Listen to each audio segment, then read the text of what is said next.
Richard Nixon came to Hangzhou. Yeah. And after that, tourists flooded the place. Yeah. And that's how you learned English. Yeah. I really like I don't know why, at 12, 13 years old, at the time I suddenly fell in love into the language, the English. And there's no place you can learn English at that time. There's no books, English books. So I went to the Hangzhou Hotel, now called Hangzhou Shangri-La Hotel, because that was the hotel can receive the foreign visitors. So every morning for 9 years, I showed them around as a free guide, and they taught me English. And I think that changed me. Today, I'm a 100% made in China. I've never got a one-day train outside China. Yeah. And when people talk to me, say, Jack, how can you speak English like that? Why sometimes you talk like an Western guys? I think that was the 9 years. These Western tourists opened my mind, because everything they told me are so different from the things I learned from the schools and from my parents. So now I have a habit. Whatever I see, whatever I read, I use my mind. Think about for 2 minutes. Is that how Ma Jun became Jack Ma? Actually, Jack, the name was given by a lady in tennis. She's a tourist. She came here and she said, came to Hangzhou. We become a pen friends. Ma Ring is so difficult to pronounce. So she said, do you have an English name? I said, don't. So can you give me an English name? She said, okay. She said, my father called it Jack. My husband called Jack. What do you think about Jack? I said, good. So I've been using that for that many years. Yeah. First visit to America, 1995? 1995, yeah. I came here for a project helping the local government to building up a highway. And you tried the internet? I tried the internet in Seattle, and in a building called the U.S. Bank. I don't know whether the U.S. Bank is still there or not, but it's a building.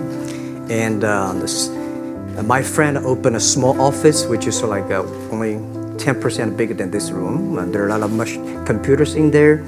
And he said, Jack, this is internet. I asked, what is internet? He said, search whatever you want. At that time, they used Mosaic, very slow. Right? And I said, I don't use it. I don't want to type because computer is so expensive in China. If I destroy it, yes, I cannot pay. He said, just to search it. So I searched the first word, beer. I don't know why, because it's easy to spell, baby. And I see beers from Germany, beers from USA, beers from Japan, but there's no beer from China. And I say, okay, type the second word is China. No data. Nothing. And I said, 1995, no data about China. So I talked to my friend, why not make something about China? So we made a small, very ugly looking page called China. It's something like I did a translation agency, we listed on there. It was so shocking. We launched at 9:40 in the morning. 12:30, I got a phone call from my friend. He said, Jack, you got 5 emails. I said, what is email? And they said, these are the things. So people so excited. Where are you? This is the first time I see a Chinese website on that. How can we can we do something together? So I think this is something interesting. So we should do it. Why did you call it Alibaba? Alibaba? Well, when I started, I think internet is global. We should have a global name. And a name that, interesting, like at that time, the best name is Yahoo. Right, so I've been thinking for many days, suddenly think Alibaba is a good name. So I happened to be in San Francisco that day. I did have a lunch, and the waitress came. I asked her, do you know about Alibaba? She said, yes. I said, what is Alibaba? She said, Open Sesame. Good. So I went on the street, asked about 10, 20 people. They all know about Alibaba, 40 Thieves, and Open Sesame. And I think this is a good name. And start with A. Whatever you talk about, Alibaba is always top. You have said before that in creating Alibaba, you had to create trust. Yeah. because people in China were used to face-to-face. Yeah. How did you create trust? I think because we started out doing business on internet, I don't know you, you don't know me. So how can you do things online unless you have trust? So for e-commerce, the most important thing was trust. I think when I first went to USA for raising money, talking to the venture capitalists, a lot of people say, oh, Jack, no. China doing business by the guanxi. How can you do business on internet? And I know that without the trust system, the credit system, it's impossible to do business. So in the past 14 years, everything we do is trying to build up the trust system, the record system. Well, Charlie, I'm so proud today when I talk to the young. Today in China and in the world, people don't trust each other. The government and people and media and everybody think, this guy is cheating. But because of e-commerce, we finish 60 million transactions every day. People don't know each other. I don't know you, I send products to you. You don't know me, you wire the money to me. And I don't know you, I give a person a package, I don't know him.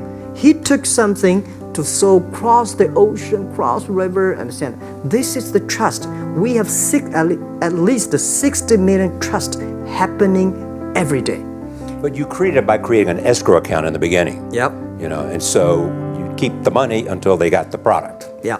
And then you release the money. That's true. I mean, the escrow service is about Alipay. When I had this idea, I would love Davos, because it was a big decision. Because for first 3 years, Alibaba is just like e-marketplaces for information.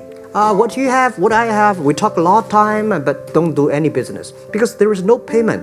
I talk to the banks, no banks want to do it. Banks say, no, this thing never work.